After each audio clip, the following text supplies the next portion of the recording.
What's up and good day mga boss? Welcome back dito sa aming shop, Aiming Ace Airsoft. Date today is May 20, 2026. So meron tayong 8 units na for shipping. So guys, itong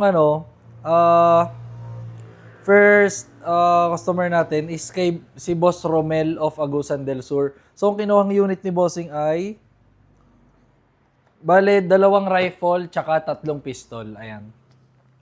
So tara, proceed na tayo. Ang rifle si Bossing is ENC 645-2 na Dark Earth, tsaka ENC 855 na Black.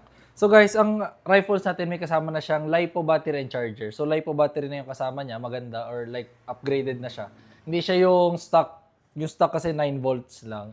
Itong LiPo battery natin is 11 volts na. So yan. Pakita ko na sa inyo yung first unit. ENC 645-2 na Dark Earth or tan na color. So guys, available dito sa color black and color gray. Full metal, metal tong handguard, metal ang receiver. Yan. Ito yung Daniel Defense na PDW. Yan, makikita nyo naman sa markings. Yan. Napakaganda ng markings ng ENC. So guys, meron din siya ditong markings. Ayan, sa mismong handguard niya na Daniel Defense. Ayan. So tara, try natin tong unit ni Bossing. Try muna natin ang semi-auto. Full auto. ENC 645. So guys, kung mapapansin nyo, maingay siya kasi yung niya, naka-loudener. So kung gusto niya namang patahimikin, madali lang naman, suppressor lang naman yan or silencer. Ayan. So mas popogi pa yung unit. Tapos next unit ni Bossing is ENC 855 na black. Guys, available din to sa two-tone or yung color tan na color. So, ito naman yung John Wick. John Wick na rifle. So, makikita nyo dyan, meron siyang TTI na markings. Then, handguard niya is BCM. Ayan. Ang handguard niya is around 12 to 13 inches. Ayan. So, available din to guys sa 9 inches na, so yung mas maikli. So, ang available na lang natin is color tan. Ayan. Full metal din siya. Metal lang handguard tsaka ang receiver. Then adjustable ang buttstock. So tara, try natin ang semi-auto.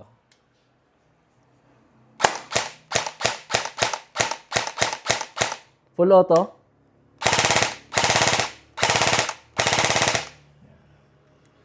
So ENC 855. So guys, suggest ko lang pag full auto kayo ng rifle, so pitik-pitik lang or burst fire lang. So, wag niyong sobrang i-hold yung trigger na matagal. Kasi syempre, mas stress ang unit, mas possible siyang masira agad. Tapos si Bossing, kumuha nga rin pala siya nung pinaka-high-end natin na scope. So, yung North Tac na LPVO, pakita ko na lang din sa inyo. So, guys, ito, operation nito is parang pistol na rin. Napakaganda. So, LPVO siya. Ayan. Then, meron na rin siyang red dot na kasama for close range.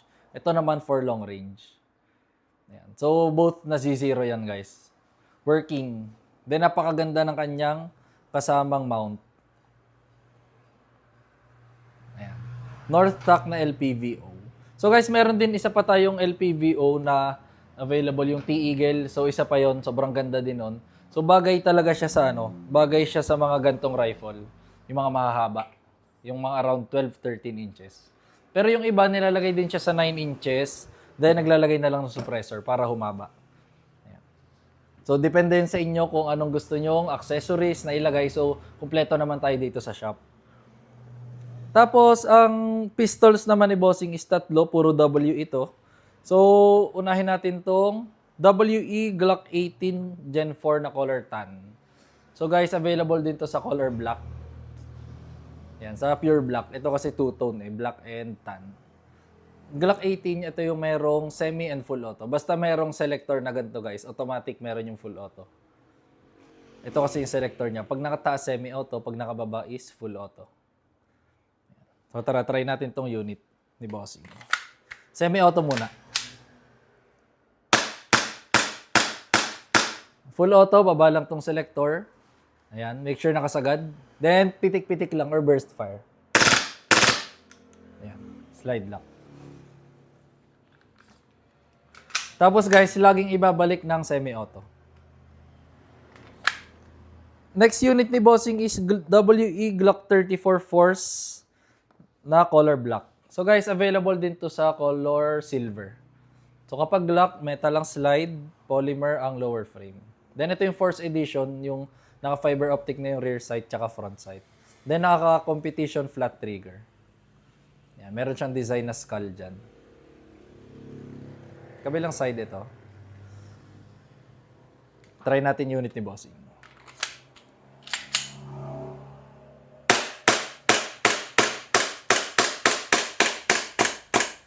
So mahina lang yung gas kaya hindi siya nag-lock. Next unit ni bossing is WE IREX na color black. IREX guys, ito yung high kappa na 6.0.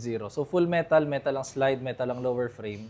6.0 medyo mas mahaba siya sa standard version. Standard kasi is 5.1. Pero guys, konting tips lang sa paghaba ng barrel sa paglakas ng unit. Yan, naka-fiber optic na rin yung rear and front sight. Then island barrel siya. So kung mapapansin nyo, pag kinasa, ayan. So naiiwan yung, kita yung barrel. So iwas kasi yan sa maganda sa island barrel, iwas sa kalog ng barrel sideways. Ayan. Kabilang side ito. So guys, available din to sa color silver. Sa nga pala yung dadating, sa around Friday. Try natin unit ni bossing.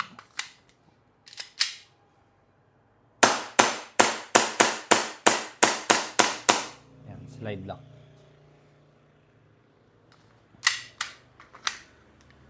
And then, ito next unit, WE Glock 18 Gen 4 na black kay Boss Raul of Pangasinan.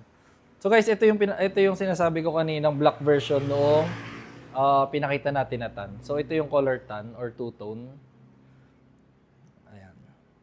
So ito naman yung color black. Pure black. Same lang siya, merong semi and full auto. Try muna natin.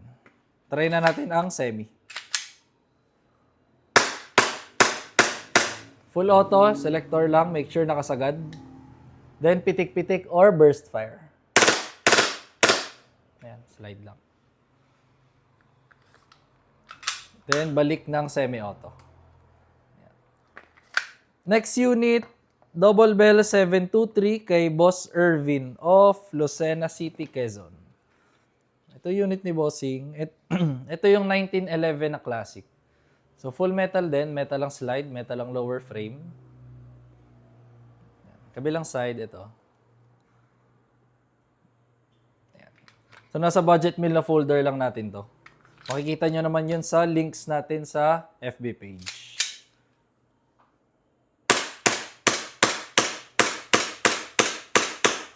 Slide lang. And then, last unit is ENC 1106 kay Boss Julius of Tagbilaran City, Bohol.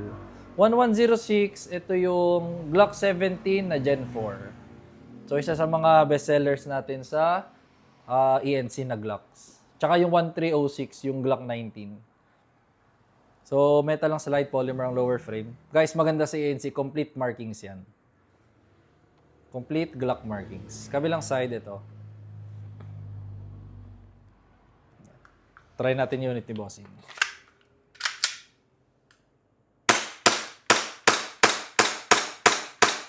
Yan, slide lock.